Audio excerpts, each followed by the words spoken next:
for Wednesday's 20th of January. Today we're going to be dividing 3-digit numbers. I'll just share for you. There we go. And we're going to start off with our warm-up today, which is all about perimeter. So the first one, what is the perimeter of this rectangle? And we're going to imagine, for the purposes of this, that each one of those little squares is a centimetre. Okay. Then can you draw a rectangle with a perimeter of 16 centimetres? And then at the end, here, the red one, if the total perimeter is 18 centimetres, what is the width? Okay, and I've given you a little bit of a hint here in the word perimeter to remind you what perimeter is. So if you can pause the video here and have a go at those, and we'll come back together in a minute. Okay, so you've pressed play again, so that means you must be ready. Let's have a look at the answers then. So for this one, we've got this top side here is 1, 2, 3, 4, 5, 6 centimetres long, and I know it's 6 centimetres because I said each one of these squares had a width of 1 centimetre, so that's 6 in total. And if I times that by 2, so 2 times 6, because that's the top and the bottom, and then down the side it's 1, 2, 3 centimetres, times that by 2, because I've got 2 sides that are that length, gives me 6. And if I add those two numbers together, my perimeter is 18 centimetres, because remember, the perimeter is the distance around the rim, around the edge. Okay, and not what's in the middle, it's around the edge. Okay. Next, can you draw a rectangle with a perimeter of 16 centimetres? Your rectangle may look like this, or you may have drawn a different shape one. But I've got 1, 2, 3, 4, 5, 6 along here. And if I times that by 2, that would be 12. And then I've got 2 centimetres down each side. If I times that by 2, it will be 4, and 12 and 4 makes 16. So if I was to count all the way around the edge, won't let me put that down, it would add up to 16. Right, and then the last one, if the total perimeter is 18, what is the width? So if we know that this side is the rectangle is 5 centimetres, then we also know that the parallel side is 5 centimetres as well. So 5 add 5 is 10. So I know that that side and that side add up to 10. And then if I take that 10 away from the 18, from the total, I'm left with 8 centimetres. So I've got 8 centimetres left, and obviously I'm going to divide that by 2 and put the same amount on each side. So put 4 on this side, 4 on that side, and then when I add them up, they will equal 18. So hope you managed to do those okay. Right, moving on then today, we're dividing 3-digit numbers, and the good news is this is really similar to what we were doing before when we were dividing 2-digit numbers. There's just an extra step, so that's okay. But it's nothing new. It's the same, exactly the same step. You just have to do one more number at the end. So let's have a look at this example then. We've got 102 divided by 3. So all I need to do to divide 3-digit numbers using the grid method or partitioning method is to add an extra column on, add the hundreds column on, okay, because it's a 3-digit number. And over here, I just write the 102 under there and the 3 there, as I did before. So we're going to do it the grid method way first. So I'm going to put my 100, no tens, so I'm not going to use any of those, and 2 ones there. And I need to divide them into 3 equal groups. Now, obviously, I'm going to have a problem, aren't I, if I want to divide these between 3 equal groups, because that can't split the 100. So what I'm going to have to do is I'm going to have to exchange my 100. To find that 100, I'm going to exchange it for 10 tens instead. 1, 2, 3, 4, 5, 6, 7, 8, 9, 10. So swap it over, and then I can share them out into 3 equal groups. Now, I didn't draw my bar model today underneath, but that's okay. I can just share it out down here. Make sure they don't get all jumbled up though.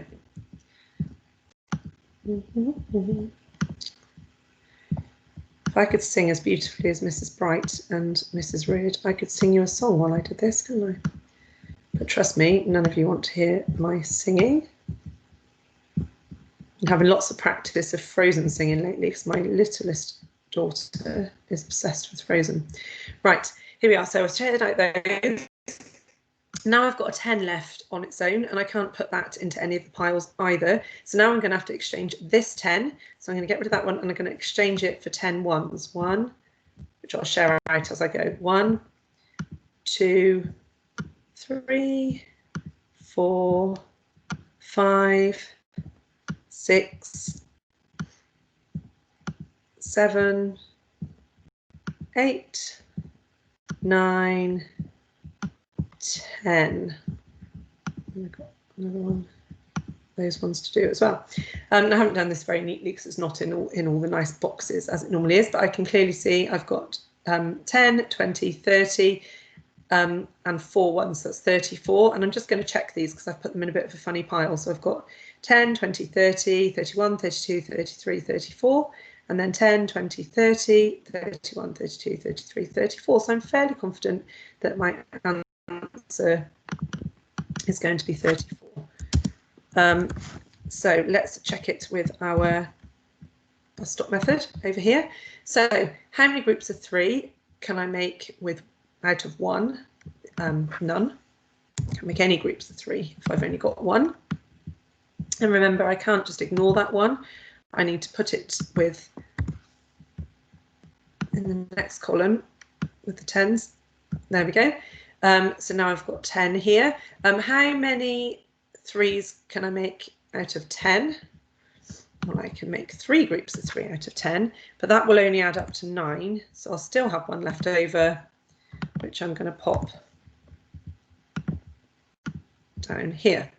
And then I've got how many groups of 3 can I make out of 12? And I know my 3 times table, and I know that I can make 4 groups of 3 out of 12 because 4 times 3 is 12. So then if I look up here, I've got 0, 3, 4, which I can ignore that 0 because it's at the start. So my answer is 34, the same as I had down there. So you can probably see it's exactly the same as when we were dividing 2-digit numbers, but we've just got an extra digit on the end.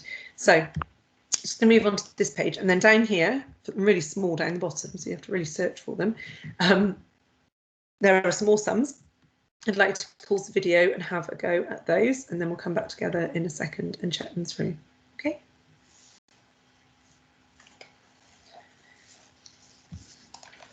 Okay, so we're ready to go through our answers. I'm going to do this one. I'm going to use the bus stop method for each of these because it just takes a really long time to do it the other way, and I expect lots of you have moved on from that way, but it's absolutely fine if you're still using the grid method. You can still check that you've got the answer right by watching what I'm doing here. So how many groups of, so I've got my 108, sorry, I put underneath my bus stop and then the 9 on the outside there. And then how many groups of 9 can I make out of 1? Well, I've only got 1, so the answer is none. I can't make any groups of 9 out of 1. Can't ignore that 1 though. So I'm going to put it here. Move it across into this column. Now, how many groups of 9 can I make out of 10? Well, I can make 1 group of 9, but I'd still have 1 left over because I've only got up to 9 and I need to get up to 10. So, and I'm going to pop that one into the next column, so I'm not just ignoring it. And then how many groups of 9 can I make out of 18? And again, I know my 9 times table, so I know the answer, so that is 2, because 2 times 9 is 18. And there's no leftovers, so I haven't got any remainders. We talked about remainders earlier this week. We haven't got any remainders on that one. Okay, so the answer to that one, I think, 108 divided by 9 is 12. Okay, and then let's have a look at the next one, 104. Numbers have gone teeny-weeny. Okay, so I've got 104 divided by 8. So how many groups of 8 can I make out of 1? None. And then I can't ignore that 1. So I'm going to have to pop it over here in the next column. I don't put it in this column. I've got to just move it to the column next to it. Okay, immediately next to it. How many groups of 8 can I make out of 10? Well, I can make 2. And I've got 2 left over this time. 2 and 2 left over, because 8 and 2 makes 10. So I've got 2 left over, so I'm going to pop that one in front of the 4 there. Then I've got to say how many groups of 8 can I make out of 24? And again, I know my 8 times table, so I know that 8 times 3 is 24. So I know I can make 3 groups of 8 out of 24. So my answer to the second one is, oh, hang on. No, it's not. Just realised an error of my ways. You're probably thinking, hang on a minute, what's she doing there? Where have I made my mistake? Pause it and have a little look. Where have I made a mistake in this sum? Okay, so hopefully you've had a little look and I've spotted where I've made my mistake. I said I could make 2 groups of 8 out of 10. No, I can't. I said, well, sure, you can only make 1 group of 8. And I still have 2 leftovers though. So it's actually like that. 1 group of 8 out of 10. And then 8 times 3 is 24. And that's just a really good example of how you should check your answers, because when I'm doing this for you, I always double check and make sure that I'm telling you the right thing. And obviously having a quick look through then, I just thought, no, I've made an error there. That's not right. So it's good to check your answers. Okay, so the answer up here I've got is 13. So I think that's 13. And I could use the grid method to check if I wasn't sure, couldn't I? And then the last one on this page, we've got 105 there, and we're sharing it, dividing it by 7. So how many groups of 7 can I make out of 1? None. And then I'm going to pop that one here. Move it into the next column. How many groups of 7 can I make out of 10? I can make 1 group. And this time I'm going to have 3 left over. 7 and 3 make 10. So I can only make 1 group of 7 out of 10. 3 left over, which makes this number into 35. And again, I know my 7 times table. So I know that 7 times 5 is 35. So that makes my answer 015, which is 15. Okay, so hope you got those right. And even if you did the grid method, hopefully you got the same answers as we did there. Okay, moving on. This is one for you. Again, pause and have a go, and then we'll come back together.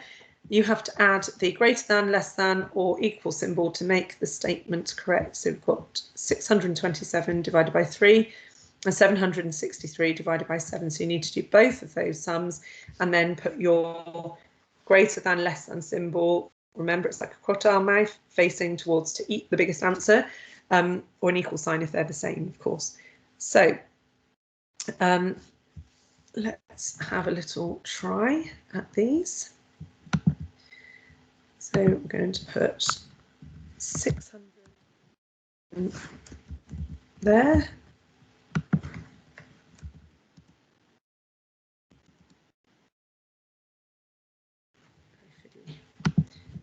And 3 here. And then 763 there. And 7 there. And if you haven't paused already to work out the answers, then do that now, please. Okay, so you should have done both of those sums. And then put in your greater than, less than symbol or equal symbol to show me which gave you the greater answer, the bigger answer. So let's do these quickly together. How many groups of 3 can I make out of 6? I can make 2 because I know that 2 times 3 is 6. Then how many, so I've got nothing to carry over this time to exchange. Then I've got how many groups of 3 can I make out of 2? None. But obviously then I have to do something with that 2. So I'll put it down there. And now, how many 3s can I make out of 27? And I know my 3 times table, and I know that 3 times 9 is 27. So that's going to give me 209 as an answer. Then down the bottom one, I've got 7 into 7. So how many groups of 7 can I make out of 7? I can make 1. How many groups of 7 can I make out of 6? None, because I haven't got enough. I need to put that 6 down here. And then I need to say, how many groups of 7 can I make out of 63? And again, I know my 7 times table, and it's 7 times 9 is 63. So that's a 9 up there. So I've got my 2 answers now. I've got 209. This one, the answer to this one is 209. And put that up there if I want to show me. And the answer to this one is 109.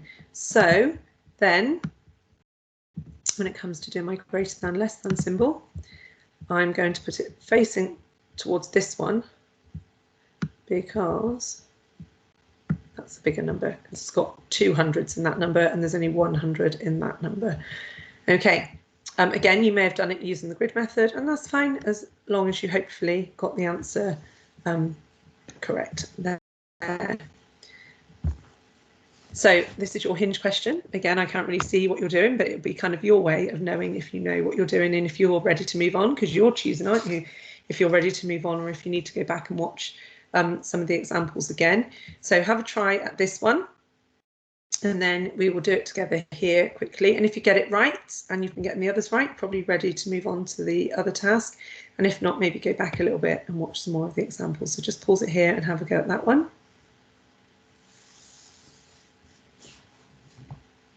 Okay, and then we will do it together here. I'm just going to make these numbers a little bit bigger for my poor eyes. 565, and we are sharing them or dividing them by 5. So how many groups of 5 can I make out of 5? Well, I can make 1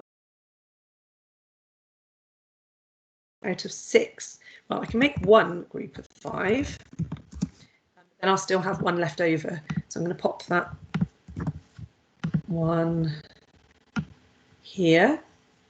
So how many groups of 5 can I make out of 15? I can make 3. Oh, just got it in the wrong place, but that's all right because we can move it. Oh, no, we can't. Hang on a minute. There we go. So my answer is 113. Okay. Again, hopefully you got the same answer if you did it that way. So the answer to my question, is it true or false, is that it is true. Okay. So your activities for today. Silver, again, I mentioned this a few times before. This little slash line here means divide, because on that program that I used to type that, it doesn't do a divide sign easily. So this is 555 divided by 5, 448 divided by 4, etc., etc. So you can do those. Grid method or bus stop method. Try and use the bus stop method if you haven't tried to use it before, even if it's just to check your answers, because it's good to have a go at using that as well. And then gold, there is which one is the odd one out. So you have to work out the answers to each of these, do them all as division sums, and then tell me which one is the odd one out. Okay.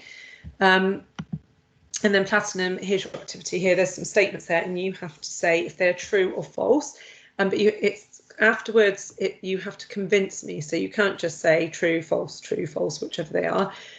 You have to explain why they're true or false, or how you worked out that they were true or false. Okay, so I'm going to pop it back onto this page now, and that's the end of your maths lesson for today, and I will see you tomorrow for some lovely more maths. I'm sure you'll miss it terribly overnight.